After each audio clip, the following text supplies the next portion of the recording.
पहले जो जेबी केसेस था उसमें क्या नीतियाँ नहीं थी, वो नीति बनाने लायक नहीं थे?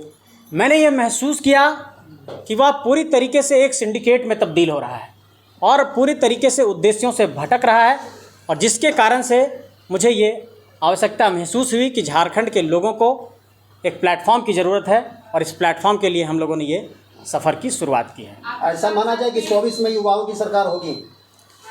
देखिए, मैं चाहता हूँ कि जो नाम की समानता की बात है, मैंने क्या कहा कि झारखंड बचाने की ही क्रांति कर रहे थे हम लोग, और हम लोगों ने सेना तैयार की थी, लेकिन जब सेना डिरेल हो जाती है तो उसके बाद कोई फैसला लेना पड़ता है। तो झारखंड बचाने की यह क्रांति जारी रहेगी, और इसका झारखंड बचाओ क्रांति सेना समिति इस लड़ाई को, इस सफ़र को आगे बढ़ाएगा। आज हम लोग एक वेबसाइट भी लॉन्च कर रहे हैं। मैं ये कहना चाहूँगा तमाम साथियों को कि jbkssjharkhand.in के माध्यम से कोई भी एक झारखंडी जनमानस इस संगठन का निःशुल्क सदस्य बन सकता है।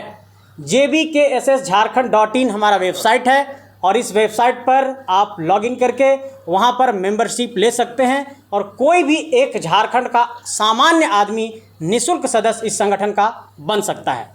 निर्माण का कुछ उद्देश्य बता दीजिए। जी निर्माण का कुछ उद्देश्य। जी, ये जो आपने रखा है अपने नए संगठन का नाम, क्या इसका उद्देश्य यही था कि शॉर्ट फॉर्म निकलकर जेबीकेएसएस आए? क्योंकि जेबीकेएसएस जेएलकेएम से ज्यादा। मैं आपको यह स्पष्ट करना चाहता हूं कि झारखंड बचाओ क्रांति सेना समिति एक रजिस्टर्ड ऑर्गेनाइजेशन है, और पूर्व का जो ऑर्गेनाइजेशन है वो एक रजिस्टर्ड ऑर्गेनाइजेशन नहीं है।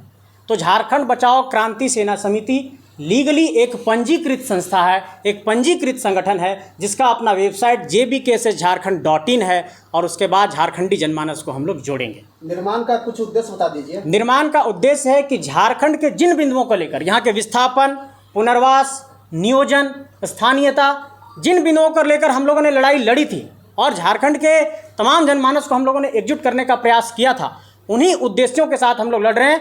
और jbkssjharkhand.in पर जैसे ही आप जाएंगे तो पहला ही पॉइंट उद्देश्य है, आप उस उद्देश्य को भी वहाँ पर पढ़ सकते हैं। विधानसभा चुनाव में जेबीके से संजय मेहता वर्सेस जयराम मेहता होगा क्या? आप लोग उतारेंगे कैंडिडेट? झारखंड की जनता इसका फैसला करेगी, इसका मूल्यांकन करेगी कि क्या सही है और क्या गलत है। लेकिन मैं इस बात की वकालत करता हूँ कि झारखंड को अगर समाधान का रास्ता देना है तो वो नीतियों के आधार पर ही होगा, और नीतियों के आधार पर समाधान निकालने के लिए इस बात की ज़रूरत है कि ऐसे नौजवानों की फ़ौज तैयार की जाए जो शिक्षित हैं, जो झारखंड के लिए कुछ ड्राफ्ट तैयार कर सकते हों, जो झारखंड के लिए कुछ नीतियां तैयार कर सकते हों, या फिर वो चुनावी राजनीति में आकर के झारखंड को सुधार सकते हैं।